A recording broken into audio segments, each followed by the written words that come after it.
Hey, what's up, guys? Real quick video I wanted to break down. I know I look a little old school. Anyways, so we ran a few A/B tests. This looks so weird, but we'll keep rolling. Anyways, we ran a few A/B tests, and I want to kind of give you the results of everything. There's a big, I guess, debate going on whether it's how many emails do we send out a month, right? Do we send out a little bit? Do we send out a lot? A big concern that I hear from a lot of brands, especially if it's the first time working with us, or maybe we're auditing them, whatever the case is, they're like 15 emails. That's a lot of emails. Because I give them a little insight of our campaign calendars for our clients, and they're like, that's a lot of emails. Um, and so we tested it out. I'm like, you know what? We don't know everything. Let's check it out, right? So for two brands, one bigger, one smaller, quite a big difference. So because we wanted to make sure it's consistent. Um, and we tested it for 30 days. We tested it for 30 days. Typical volume of emails we send out in a 30-day period is anywhere from like 12 to 15 emails, depending on the month. We did it for, what is this, September? We just did it for September. And instead of 10 to 15, we sent about 8 to 12 emails at the most. I think the most we sent was like 12. It was a big dip. It was like a 30% dip in the amount of emails we sent out. And made less money, just to put it to you that way. We did see a bit of an increase on revenue per campaign, but you still had those campaigns that instead of making like 2 grand, per campaign, they made like 600, 800, right? And all throughout the entire month, we noticed that although on average, some of the campaigns did make a little bit more money. That's just from what we saw. And that it could have been for other reasons as well, from pushing bundles and whatnot. But overall, like it didn't perform too well. Now, obviously, I'm not gonna test out 500 different brands and with a bunch of different emails like that right now. But from the brands that we did test out, it was a really big difference. So just the moral of the story is, and I'll give you the reason why if you want to stick to the end. But send more emails out. Make sure that they're valuetainment based emails, that they're actually giving value, whether it be how-to guides, gift guides, breakdowns, fun facts, did you knows, anything about your product specifically that works really well. But yeah, it was just like that. Now, I think the reason why that was, because I think it's important to understand the reasoning, is honestly just because of two reasons.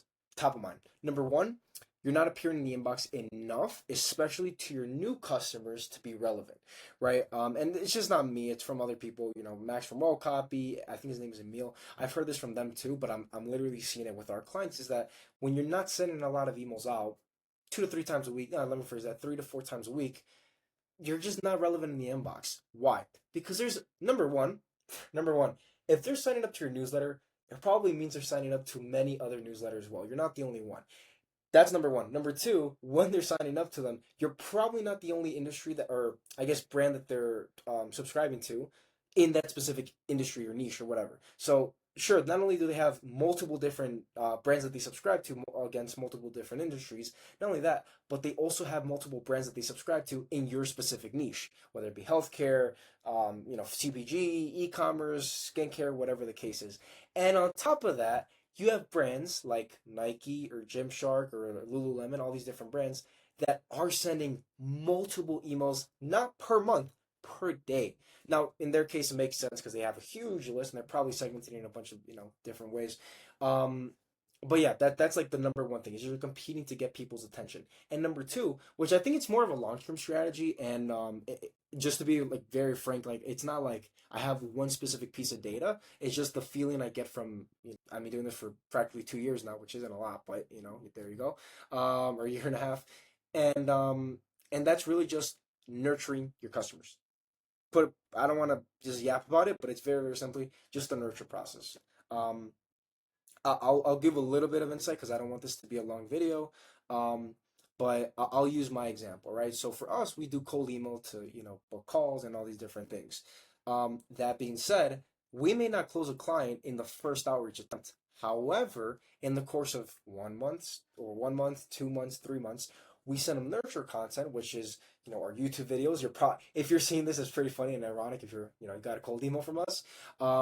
Or something else, just like free guides, free information, free email designs, free templates they can use, and it's all nurturing them to become a customer. So over time, they're like, okay, well, not only do I see the proof because this guy's sending me videos about him, his case studies, this video you're seeing right now, and multiple different things, but I'm also understanding that he's a legit guy because he's sending me these emails on a consistent basis. That being said, it's obviously a little different for warm email marketing where you have a list and they subscribe to it, but it's the same concept. If you're sending out emails multiple times a month, you're nurturing them in a way you don't think. Like you're again, value attainment. You're showing them, hey, these are the reasons why people choose us, right? These are fun facts you would have otherwise not known. These are things that here are the biggest unique selling points people love about us, or here are the biggest ways people use us, or the most beneficial, or the most this, or the most that. And that whole process, in my eyes, is one of the biggest ways to not only get people long term, but also just obviously stay top of mind, but ultimately make sales because you're nurturing them over a consistent period of time. But yeah, thought it was a cool video. Hope you guys enjoy it. I'll leave it to it. God bless you guys. Bye. She's loves you as always.